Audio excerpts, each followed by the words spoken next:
अस्सलाम वालेकुम बच्चों, मेरा नाम शेर अजीज़ है। I am your mathematics teacher in Anees Hussain. आज मैं अपने फर्स्ट ईयर के बच्चों से बात करूँगा नेक्स्ट लेक्चर के हवाले से। और आज का हमारा जो लेक्चर है वो से तो मैट्रिसेस चल रहा है, आपको पता होगा, पर आज हम स्टार्ट करने जा रहे हैं अपना लेक्चर नंबर 3।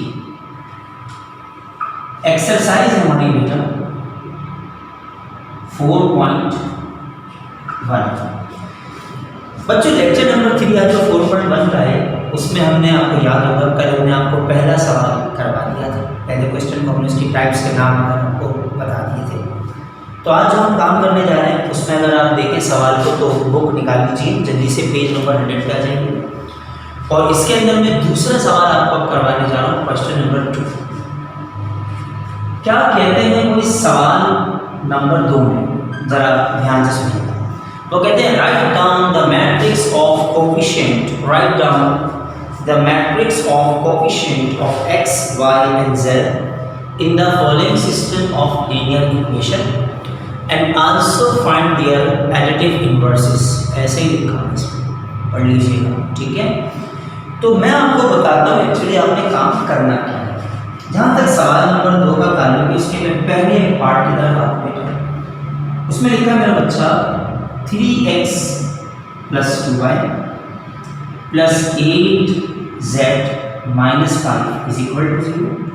अगले पार्ट में लिखा है बेटा 5x + 8y - 4z + 2 = 0। यहाँ ये समझना बहुत ज़रूरी होगा कि जब आप किसी मैट्रिक्स के कोफिशिएंट या मैट्रिक्स ऑफ कोफिशिएंट बनाने जाएं तो एक्चुअली कोफिशिएंट्स होते हैं। अलजेब्रा में ये लिखा हो 3x², तो ये छोटा वाला नंबर जो आपके पास है इसको एक्सपोनेंट या दूसरे लफ्जों में पावर कहा जाता है। जिस पर लग जाए उसे आप बेस कहते हैं, या आमतौर से वो एक वेरिएबल होता है अलजेब्रा के केस में। और ये जो नंबर लिखा होता है ना इसके साथ, इस नंबर को कहा जाता है कोफिशिएंट। तो कोफिशिएंट हमेशा बेस के साथ लिखे हुए नंबर को कहा जाता है। ये 3 इसका कोफिशिएंट है, आपके सामने मौजूद है। तो मुझे लिखना है मैट्रिक्स ऑफ कोफिशिएंट। मैंने कहा the matrix of coefficient will be, क्या होगा हमारे पास मैट्रिक्स ऑफ कोफिशिएंट? आप मुझे बताइए, ये जो मैट्रिक्स में बनाने जाऊंगा इसमें x का कोफिशिएंट 3 है, यहाँ कितना है बेटा 5 है, यहाँ कितना है 2 है, यहाँ कितना है बेटा 8 है, यहाँ पे कितना है बेटा 8 और यहाँ कितना है -4। That's it. सिर्फ आपने इन कोफिशिएंट्स को एक साइड उठाया, जो x, y और z 3 वेरिएबल्स थे उन्हें मैंने यहाँ पे रखा, और उसके बाद मैंने उनके कोफिशिएंट्स को यहाँ हाईलाइट करके दिखा दिया। इसके साथ साथ अब मुझे एक चीज़ और बतानी है, और वो एक चीज़ क्या है, वो ये मुझे बताना है कि इसका एडिटिव इन्वर्स क्या होगा, इसका AI क्या होगा, इसका AI क्या होगा, इसका एडिटिव इन्वर्स हम किस तरह से बता सकते हैं। तो मैंने कहा द एडिटिव इन्वर्स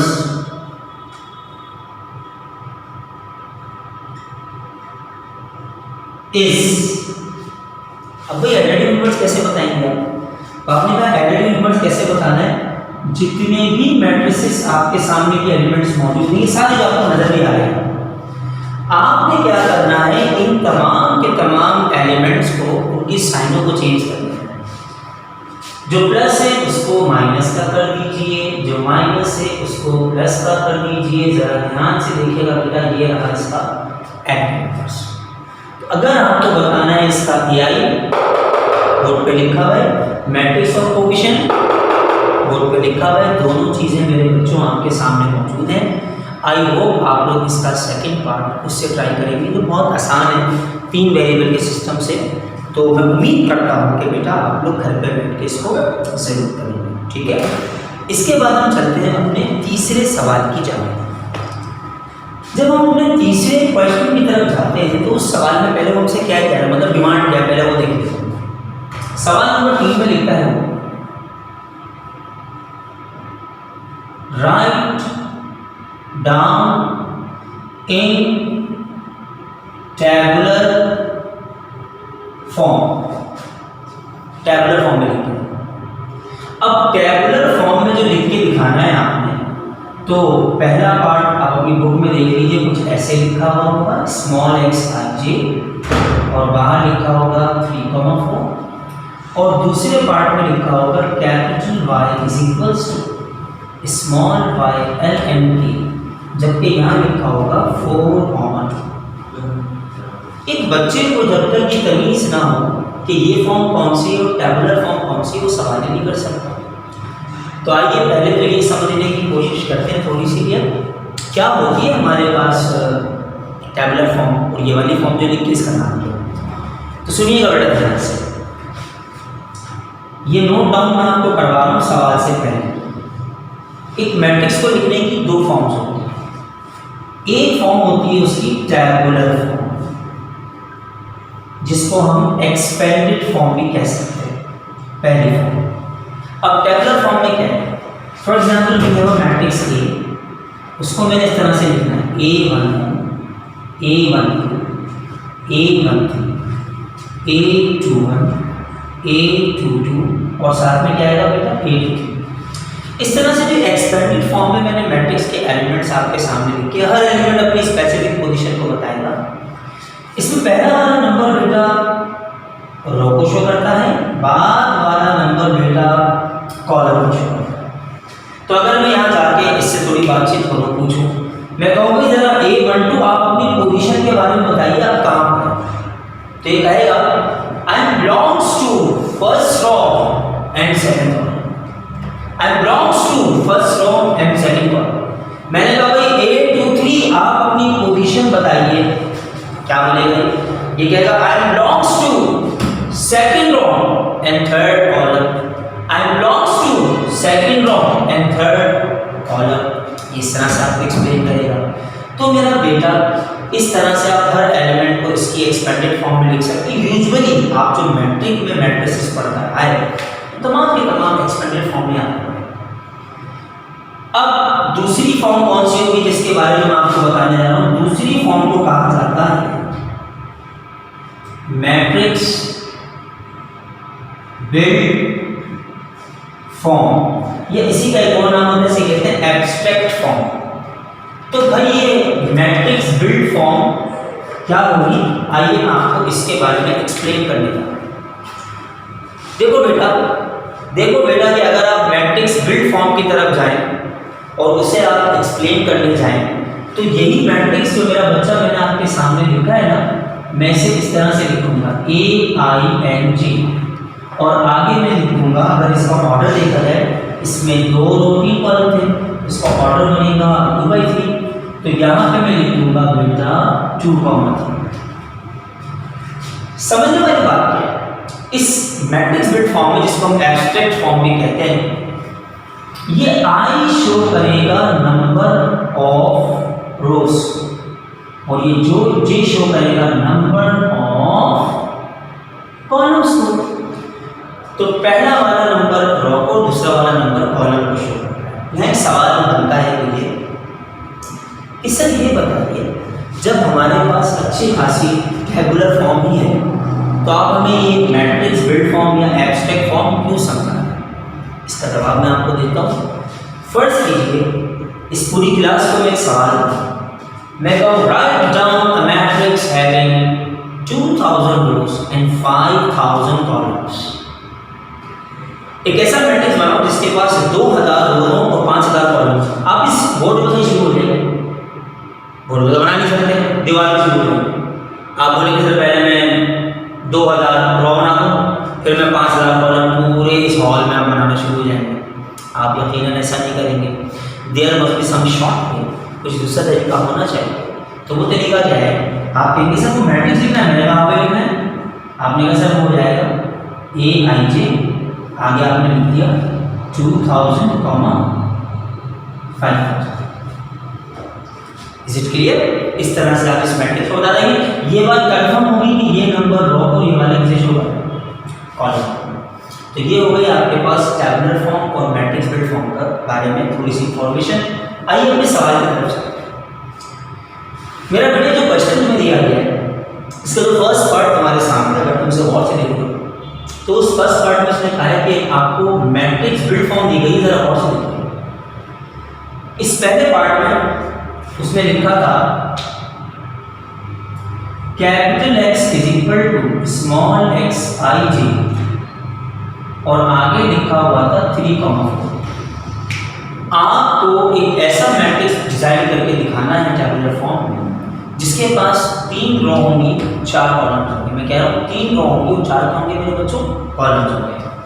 तो आपने फौरन कहा टैबुलर फॉर्म इस ध्यान दीजिएगा 3 रो बनाना, 1 2 3 4 कॉलम बनाना। मैंने कहा बना देते 4 कॉलम। फिर यहाँ x लिखा, यहाँ x आ गया, यहाँ x आ गया, यहाँ x आ गया। मैट्रिक्स को हमेशा कैपिटल लेटर से नाम दिया जाता है, एलिमेंट्स को स्मॉल फिगर से लेटर में शो किया जाता है।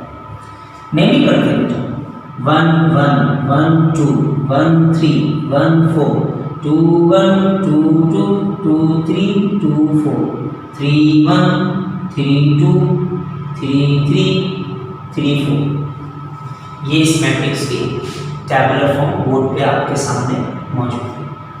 मेरा बेटा इस टैबुलर फॉर्म के साथ साथ अब आइए आप दूसरी example capital Y is equal to small y L N K, जबकि बाहर लिखा था 4, बात सीधी सी है साहब।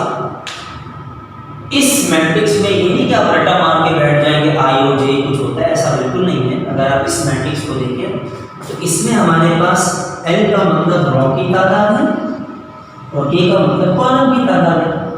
तो मुझे 4 रो बनानी है और 2 कॉलम। तो अगर मुझे इसकी टैबुलर फॉर्म लिखनी हो तो मेरे बेटे में कैसे लिखूंगा, आइए जरा बोर्ड पे देखते हैं। अगर मैं इसकी टैबुलर फॉर्म बनाने जाऊँ तो वो टैबुलर फॉर्म किस तरह से बनाऊंगा वो मैं आपको एक्सप्लेन करने जा रहा हूँ, ठीक है। ध्यान से देखना है, समझें कि सर इसकी टैबुलर फॉर्म कैसे बनाऊंगा। मैंने फौरन कहा यहीं से इसको कंटिन्यू करता हूँ। Tabular form is capital Y is equal to, सबसे पहले मुझे बनानी है 4 रोस, 1 2 3 4। फिर मुझे बनाने 2 कॉलम, 1 2 3 4। अब मुझे देनी है नेमिंग 1 1 1 2 2 1 2 2 3 1 3 2 4 1 4 2। ऑर्डर बना 4 1। तो आई होप आप सारे बच्चे समझ चुके होंगे कि किसी मैट्रिक्स की टैबुलर फॉर्म कैसे बनाए। मैट्रिक्स बिल्ड फॉर्म क्या होती है इसे मैंने जानबूझ के आपके सामने एक्सप्लेन किया ताकि थोड़ी सी बात आप सारे बच्चों को क्लियर हो जाए। ओके गाइस, इसके बाद थोड़ा सा आगे की तरफ बढ़ते हैं और आगे की तरफ बढ़ते हुए क्या काम करना है हमें, अपने आप को लेके जा रहा हूँ रूल ऑफ मैट्रिक्स एडिशन की तरफ। थोड़ा सा रीडिंग कराएंगे आपको आज एडिशन ऑफ मैट्रिक्स के हवाले से कि उसके रूल्स क्या हैं, उसके रेगुलेशंस क्या हैं। तो आइए बेटा हम काम को आगे लेके चलते हैं। मैं जैसे ही आपको इस टॉपिक पे लाता हूँ या अलग थोड़ा सा काम शुरू हो जाता है। इसमें हेडिंग होगी बेटा हमारी रूल ऑफ मैट्रिक्स एडिशन, या इसी को मैं नाम दे देता हूँ यार सबट्रैक्शन, क्योंकि जो रूल एडिशन फॉलो करती है कमोबेश वही सारी चीज़ें सबट्रैक्शन में। तो मैंने फौरन कहा 2 matrices A and B, 2 matrices A and B are said to be conformable are said to be conformable for addition if they have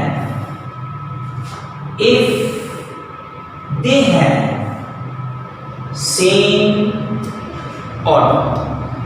If they have same order, दो मैट्रिक्स उसी सूरत में ऐड हो सकते हैं.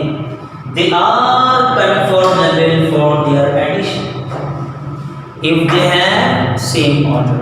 अगर उनका ऑर्डर कैसा होगा? सेम होगा. अगर ऑर्डर सेम नहीं होगा तो ना ही आप उसे ऐड कर सकते हैं, ना ही आप उसे सब्ट्रैक्ट कर सकते हैं. इस चीज को आपने थोड़ा सा ज़हन में. तो इसका मतलब मैं यहाँ पे जुमला बड़ी क्लियर तरीके से कह सकता हूँ ये कि a plus minus b is possible. यानी अगर दो मैट्रिक्स हो, चाहे उनको ऐड करना हो चाहे उनको सब्ट्रैक्ट करना हो, ये निशान टू वे एम्प्लीफिकेशन का निशान इसे कहते हैं इफ एंड ओनली.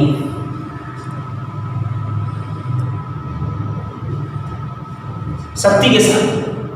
जैसे कि मैं कह रहा हूँ अगर हम मुसलमान हैं तो हम नमाज पढ़ते हैं, अगर हम नमाज पढ़ते हैं तो हम मुसलमान हैं. तो बात तो ये होगी टू वे एम्प्लीफिकेशन. तो इफ एंड ओनली अगर है तो ही होगा. Order of A must be equal to order. मतलब बात यहाँ पे खत्म है कि दो मैट्रिक्स उसी सूरत में आप ऐड या सब्ट्रैक्ट करेंगे अगर उनके ऑर्डर्स मेरा बच्चा कैसे होंगे? सेम होंगे. आइए बच्चों एक छोटी सी मिसाल से मैं आपको बात समझाता हूँ, ठीक है? फिर हम इसे आगे प्रोसीड करते हैं. छोटी सी एग्जाम्पल में आपको क्या देने जा रहा हूँ. फर्ज कीजिए आपके पास एक मैट्रिक्स ए, उसके एलिमेंट्स हैं 1 2 3 एंड 4. एक मैट्रिक्स बी है जिसके एलिमेंट्स हैं 0 -1 6 और 7. ओके, मैंने जानबूझ के जो ऐसे मैट्रिक्स हैं इनके ऑर्डर सेम है, जरा ध्यान दीजिएगा. इसका ऑर्डर भी 2/2, इसका ऑर्डर भी 2/2, मतलब वही 2 रो और 2 कॉलम, 2 रो और 2 कॉलम. अब करना क्या होगा? अगर इन दो मैट्रिक्स को दे के मुझसे कहा जाए कि भाई जरा पता लगाइए, किस चीज़ का पता लगाइए कि a प्लस बी क्या होगा, तो मैंने a की जगह बेटा a रखा, 1 2 3 4. मैंने प्लस की जगह बेटा प्लस रखा, 0 6 -1 एंड 7. क्या रूल फॉलो हो रहा है? पहले ये देखना पड़ेगा कि क्या रूल लगता है कि नहीं लगता. तो बेटा अगर मैं रूल्स के हवाले से बात करूं, रूल को समझने के हवाले से बात करूं, तो यहाँ पे आप देख सकते हैं कि इन दोनों का ऑर्डर सेम है. एडिशन का मेथड क्या होगा? हर एलिमेंट अपनी रिस्पेक्टिव पोजीशन में जाकर ऐड होगा. फिर ये जुमला कह रहा हूँ, हर एलिमेंट अपनी रिस्पेक्टिव पोजीशन में जाकर ऐड होगा. यानी कि मैं कह सकता हूँ कि 1 में 0 प्लस होगा, 3 में माइनस का 1 प्लस होगा, 2 में 6 प्लस होगा और बेटा 4 में 7 प्लस होगा. इसका मतलब ये बन जाएगा हमारे पास 1, ये बना 8, 3 - 1 is 2 और 7 4 कितना होता है? 11. ये तो मैंने प्लस किया. अगर मुझे माइनस मान मालूम करना होता है कि यार a माइनस बी बताओ. अच्छा, इसका ऑर्डर कितना है? 2 है. अब अगर मुझे a माइनस बी निकालना हो तो मैंने a की जगह a रखा, 1 2 3 4, माइनस आ गया 0 6 -1 एंड 7. तो रूल ऑफ सब्ट्रैक्शन हमसे क्या कहेगा, जरा ये सुन लीजिए. वही सेम ऑर्डर सेम होना चाहिए. 1 - 0, 2 - 6, 3 माइनस क्या हो जाएगा? प्लस हो जाएगा, एंड 4 माइनस का 7. मेरे बच्चे ये हो जाएगा माइनस का 4 माइनस का 4. आई होप आप लोग देख रहे होंगे कि इसका भी ऑर्डर एकदम सेम आया जो 2/2 के ऑर्डर का है. तो यहाँ से एक रूल हमें पता लगता है जो बहुत काम का है. सुनिए कि वो रूल हमसे क्या कह रहा है. वो रूल मेरा बच्चा हमसे ये कह रहा है कि order of A is equal to order of b is equal to order of A plus b is equal to order of A minus b. ये रूल मैट्रिक्स एडिशन में हमेशा हमेशा वैलिड रहेगा। मैंने जुमला कहा है, ये रूल मैट्रिसेस की एडिशन में हमेशा हमेशा वैलिड रहेगा। ये इनवैलिड हो जाए ऐसा नहीं हो सकता। इस इक्वालिटी को हमेशा होल्ड करवाएंगे मैट्रिसेस की।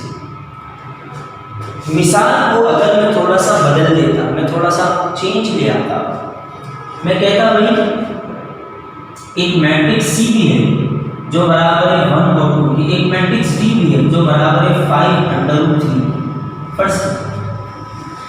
इसी ए बी के साथ मैंने इन दो मैट्रिक्स को भी जोड़ दिया। इसके ऑर्डर की बात, इसमें 2 रो है बेटा, 1 कॉलम है। इसे और से देखो, इसमें 1 रो है बेटा और 2 कॉलम है, तो ऑर्डर बनेगा 1/2। ऑर्डर में हमेशा पहले रो आती है, बाद में क्या आता है, कॉलम। मैंने कहा सर ये तो मालूम करके बताओ कि a प्लस सी क्या है, तो आपने कहा सर a की जगह तो a आ जाएगा, c की जगह c आ जाएगा। तो इज इट पॉसिबल कि हम इन दोनों को ऐड कर सकते हैं? The answer is no. क्यों? क्योंकि मेरा बेटा गौर से देखें, इसका ऑर्डर है 2/2, इसका है 2/1। तो क्योंकि इनका ऑर्डर सेम नहीं है तो आप कहेंगे since order of A is not equal to order of C, therefore A plus C is not possible। हम इसे कर ही नहीं सकते क्योंकि इसका ऑर्डर से नहीं। एक और एग्जाम्पल मैं आपको देता हूं बेटा, आपको निकालना है B माइनस बी। आपने B की जगह B रखा और D की जगह आपने B रखा। कोशिश करके देखते क्या पता हो जाए। b कितना दिया हुआ है? 0 6 -1 7। 0 6 -1 7। जरा ध्यान से देखो क्या इनका ऑर्डर सेम नहीं। 2/2 1/2, कहीं से भी डायमेंशन में ऑर्डर सेम नहीं है। तो आप बोलेंगे कि since order of b is not equal to order of b, therefore b minus b is not possible. ठीक है बेटा, so thank you very much.